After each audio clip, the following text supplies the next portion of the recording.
First ಕನ್ನಡದ ಇದೇ crime ಅಂದ್ರೆ ಕಾರ್ಯಕ್ರಮಕ್ಕೆ ಸ್ವಾಗತ. ನಾನು ಉಮರ್ ಫಾರೂಕ್. ಬಾಗಲಕೋಟೆಯಲ್ಲಿ ಮತ್ತೊಂದು ವಿವಾದ ಉಂಟಾಗಿದೆ. ಇತ್ತೀಚೆಗೆ ಬಾಗಲಕೋಟೆಯ ಪಂಕಾ ಮಸೀದಿ ಎದುರು ಶಿವಾಜಿ ಮೆರವಣಿಗೆ ಬಂದಿತ್ತು.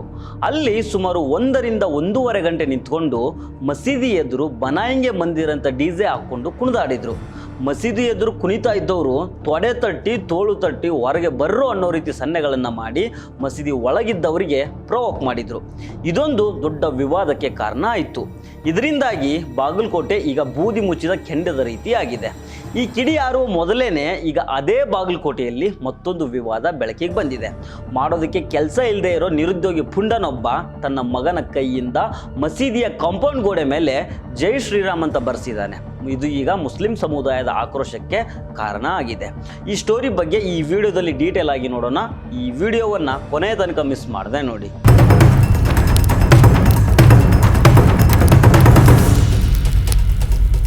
ಬಾಗಲಕೋಟೆಯಲ್ಲಿ ಶಿವಾಜಿ ಜಯಂತಿಯ ಮೆರವಣಿಗೆ ಸಂದರ್ಭದಲ್ಲಿ ದೊಡ್ಡ ಹಂಗಾಮ ಉಂಟಾಗಿತ್ತು. ಆ ಮೆರವಣಿಗೆಯಲ್ಲಿದ್ದ ಕೆಲವು ಪುಂಡ ಪೋಖ್ರಿಗಳು ಮಸೀದಿಯಲ್ಲಿ ರಂಜಾನ್ ತಿಂಗಳ ವಿಶೇಷ ಪ್ರಾರ್ಥನೆ ಮಾಡ್ತಾ ಇದ್ದ ಮುಸ್ಲಿಮರನ್ನ ಪ್ರವೋಕ್ ಮಾಡಿದ್ದು ದೊಡ್ಡ ವಿವಾದಕ್ಕೆ ಕಾರಣ ಆಗಿತ್ತು. ಈಗ ಅದೇ ಬಾಗಲಕೋಟೆಯಲ್ಲಿ ಸೌಹಾರ್ದತೆ ಹಾಳು ಮಾಡುವ ಮತ್ತೊಂದು ಘಟನೆ ಬೆಳಕಿಗೆ ಬಂದಿದೆ. ಮಸೀದಿ ಗೋಡೆ ಮೇಲೆ ಒಬ್ಬ ಪುಂಡ ನಿರುದ್ಯೋಗಿಯೊಬ್ಬ ತನ್ನ ಮಗನ ಕೈಯಿಂದ ಜೈ ಶ್ರೀರಾಮ್ ಅಂತ ಬರೆಸಿದ್ದಾನೆ. ಇದು ಈಗ ಆಕ್ರೋಶಕ್ಕೆ ಕಾರಣ ಆಗ್ತಾ ಇದೆ. ಈ ವ್ಯಕ್ತಿ ಅನಗತ್ಯವಾಗಿ ಕೋಮು ಸಾಮರಸ್ಯವನ್ನು ಹಾಳು ಮಾಡ್ತಾ ಇದ್ದಾನೆ ಅಂತ ನಾಡಿನಾದ್ಯಂತ ಆಕ್ರೋಶ ವ್ಯಕ್ತ ಆಗ್ತಾ ಇದೆ. ವಿಷಯ ಏನಂತಂದರೆ, ಬಾಗಲಕೋಟೆಯ ಸೆಕ್ಟರ್ ನಂಬರ್ 44ರ ಮಸೀದಿ ಕಾಂಪೌಂಡ್ ಮೇಲೆ ಬರಹ ಬರೆದು ಆ ಬಳಿಕ ಆಟೋದಲ್ಲಿ ಹೋಗಿರೋ ವಿಚಾರ ಬೆಳಕಿಗೆ ಬಂದಿದೆ. ಸ್ಥಳದಲ್ಲಿ ಬಿಗುವಿನ ವಾತಾವರಣ ನಿರ್ಮಾಣ ಆಗಿದೆ.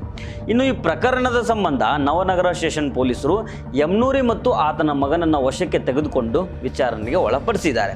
ಪರಿಸ್ಥಿತಿ ವಿಕೋಪಕ್ಕೆ ಹೋಗೋ ಮೊದಲೇ ಪೊಲೀಸರು ಸ್ಥಳಕ್ಕೆ ಬಂದು ಪರಿಶೀಲನೆ ನಡೆಸಿದ್ದಾರೆ. ಇದಿಷ್ಟೇ ಅಲ್ಲದೆ ಗೋಡೆ ಮೇಲೆ ಬರೆದಿದ್ದ ಬರಹವನ್ನು ನೀರು ಕಳಿಸಿ ಮುಸ್ಲಿಂ ಸಮುದಾಯವನ್ನು ಸಮಾಧಾನ ಮಾಡಿದ್ದಾರೆ. 12 ವರ್ಷದ ಬಾಲಕ, ಜಸ್ಟ್ 12 ವರ್ಷದ ಮಗುವಿನ ಕೈಯಿಂದ ಈ ಕೆಲಸವನ್ನು ಮಾಡಿಸಲಾಗಿದೆ. ಮಸೀದಿಯ ಗೋಡೆ ಮೇಲೆ ಜೈ ಶ್ರೀರಾಮ್ ಅಂತ ಬರೆಸಲಾಗಿದೆ. ಈ ಸಂಬಂಧ ಲಾರ್ಡ್ ಖಾನ್ ಅನ್ನೋರು ಕೊಟ್ಟಿರೋ ದೂರಿನ ಆಧಾರದ ಮೇರೆಗೆ ನವನಗರ ಪೊಲೀಸ್ ಸ್ಟೇಷನ್ನಲ್ಲಿ FIR ದಾಖಲಾಗಿದೆ. ಈ ಬಗ್ಗೆ ಪೊಲೀಸರು ಇಬ್ಬರನ್ನ ವಶಕ್ಕೆ ತೆಗೆದುಕೊಂಡು ವಿಚಾರಣೆಗೆ ಒಳಪಡಿಸಿದ್ದಾರೆ. ಇನ್ನು ಯಾವುದೇ ಅಹಿತಕರ ಘಟನೆ ನಡೆಯದಂತೆ ಪೊಲೀಸರು ಮುಂಜಾಗ್ರತಾ ಕ್ರಮಗಳನ್ನು ತೆಗೆದುಕೊಂಡಿದ್ದಾರೆ. ಮೊನ್ನೆ ಕೂಡ ಶಿವಾಜಿ ಜಯಂತಿ ಸಂದರ್ಭದಲ್ಲಿ ಬಾಗಲಕೋಟೆಯಲ್ಲಿ ದೊಡ್ಡ ಹಂಗಾಮ ಸೃಷ್ಟಿಯಾಗಿತ್ತು. ಮಸೀದಿ ಎದುರು ಬಂದು ಕಿರ್ಚಾಡೋದು ಹರ್ಚಾಡೋದನ್ನು ಮಾಡಿದ್ರು. ಮಸೀದಿ ಒಳಗಿದ್ದವರನ್ನು ಪ್ರವೋಕ್ ಮಾಡಿದ್ರು. ಇದರ ಬೆನ್ನಲ್ಲೇ ಹಿಂದೂ ಮುಸ್ಲಿಮರ ನಡುವಿನ ಗಲಾಟೆ ತೀವ್ರ ಸ್ವರೂಪವನ್ನು ಪಡೆದುಕೊಂಡಿತ್ತು. ಅದಾದಮೇಲೆ BJP ಮತ್ತು ಸಂಘ ಪರಿವಾರದ ನಾಯಕರು ತಮ್ಮ ಪೊಲಿಟಿಕಲ್ ಫೈದಾ ಏನಾದರೂ ಆಗುತ್ತಾ ಅಂತ ಬೆಂಕಿ ಹಾಕೋದಕ್ಕೆ ಬಂದರು.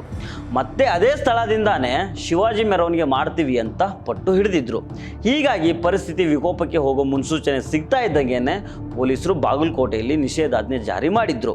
ಈಗ ನೋಡಿದರೆ ಈ ಪುಣ್ಯಾತ್ಮ ಉರಿಯೋ ಬೆಂಕಿಗೆ ತುಪ್ಪ ಸುರಿಯೋ ರೀತಿ ಮಸೀದಿ ಗೋಡೆ ಮೇಲೆ ಜೈ ಶ್ರೀರಾಮ್ ಅಂತ ಕೈ ಬರಹ ಬರೆದಿದ್ದಾನೆ. ಇವನಿಗಷ್ಟು ತೀಟೆ ಇದ್ದಿದ್ರೆ ತನ್ನ ಎದೆ ಮೇಲೋ ತೊಡೆ ಮೇಲೋ ಕಪಾಳದ ಮೇಲೋ ಬರೆದುಕೊಳ್ಳಿ. ಸುಮ್ಮನೆ ಮಾಡೋಕ್ಕೆ ಕೆಲಸ ಇಲ್ಲದೆ ಇರೋನು ಅದೇನೋ ಮಾಡಿದ್ದಂತೆ. ಆ ರೀತಿ ಆಯ್ತು ಇವನದ್ದು.